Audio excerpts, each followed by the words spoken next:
Okay, so for my talking stick, I don't have some of the key points to represent some of the pieces. So I was born and raised in New Hampshire, and then in 2003, my family and I sold our house and we moved to Memphis, Tennessee.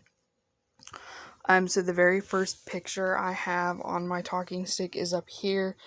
This is a picture that I did on DeviantArt that I did with makeup for domestic violence. My dad started to physically abuse me and mentally and emotionally abuse me at the age of 13, and that went on until I was 18, 19. So that's why I have that photo.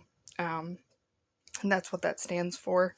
I didn't mean to start in a dark place, but that's one of the main things that brought me to social work, so that's why I started there. My dad passed away in 2009. I don't have any real photos of him, so this is a wedding photo of my parents when they got married. I don't know the exact year they got married. And then after my dad passed away, my mom went back to New Hampshire, and then I moved to Oklahoma to marry my first husband. We got married in 2010, April 3rd, the day after my dad's birthday. I wanted to get married on his birthday, but the guy that was going to walk me down the aisle was not able to come because he was stuck working, so we got married the next day. So this is a picture from our wedding. We were together for 7 years. And then, which my talking stick's a little bit out of order. I have this picture over here. This is 2003 to present. And it says my daily battle with my own demons from mental illness. In 2003, I was diagnosed with anxiety and severe depression. And I'll get into a little bit more into that on the present.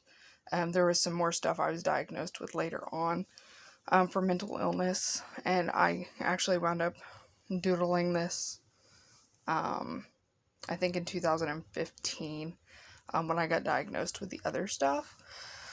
My first husband and I, we were divorced in 2017. So here's the case summary from that, because I have lost the actual decree that was mailed to me. My mom and I moved to South Carolina from New Hampshire because I moved back to New Hampshire to take care of my mom. And so we had moved to South Carolina. And then my now husband and I had moved in together, so I came back to Oklahoma to be with him. In the process of that, I was accepted into OSUIT, where I earned my associate's degree. That was in 2018. I started out trying to go for elementary education, and then they updated their program for financial aid, and so there was some issues with my financial aid, so I swapped over to pre-professional studies, and I was going to continue to do elementary education because that's what I was drawn to for a while, but that changed. As soon as I found out I was accepted into college, I looked for a job, and I was hired on at the Family Video in Okmulgee, where I started out as just a normal sales associate. Our assistant manager left in June of 2019, which I started there August 28, 2018. I was moved up to assistant manager. When our store manager left November of 2018, I was moved up to store manager, where I stayed until the store was shut down due to COVID. And that was in, I believe, October of 2020 is when I shut that store down. And then I was without a job until I got my new job. And then while I was at OSU IT, my first semester I finished with a 4.0. So I was invited to join Phi Theta Kappa, which I did join. So this is my certificate that I received, which is dated for February 22nd, I believe. Or not 22nd, hold on. February 22nd, 2019. And then I have this Always Keep Fighting over here that I started coloring years ago that I have yet to finish. So Supernatural is one of my favorite TV shows, and Jared Padalecki started the Always Keep Fighting movement. I have all of the t-shirts. I have the hoodies from at least one of them. I have some of the tank tops from one of the designs, and the blanket that he just came out with. That was one of my big things when I discovered it. So between my first divorce and then getting with my current husband, I started to go back to therapy, and I was diagnosed with PTSD from the abuse that I suffered as a child and some other stuff that I don't want to go into, and borderline personality disorder.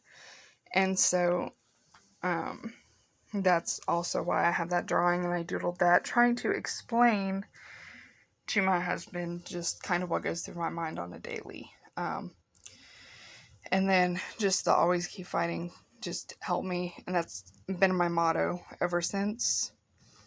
And then I have here, this is my empty Oklahoma State University Institute of Technology, because I have my actual degree at work on my desk. But I did graduate April 22nd of this year with honors with my associates in pre-professional studies. And then I was done in December of last year, but I missed the deadline for getting in the application. So I had to wait until spring to actually walk the stage. And our campus was still shut down, so my family had to watch from home online, which was fine. And then I currently work at Muskogee Creek Nation as the receptionist for social services. So I changed from wanting to be a teacher to wanting to be a social worker, because when I started here, I liked answering the phones and helping people get to where they needed to go, but I wanted to do more. And we had a caseworker leave, and we've had that position open for a while, but now we have a new one starting. My supervisor told me as soon as I finished graduating and getting my bachelor's degree in social work, because that's one of the requirements for social work at my current job, that I would be able to move into a position if it was open. And so I applied to NSU, I got accepted, and that starts my journey to social work. My plan when I'm done with my bachelor's degree is to get a master's in criminal justice, and I want to do forensic social work, and I would like to work in a domestic violence facility, just because of my experience dealing with domestic violence.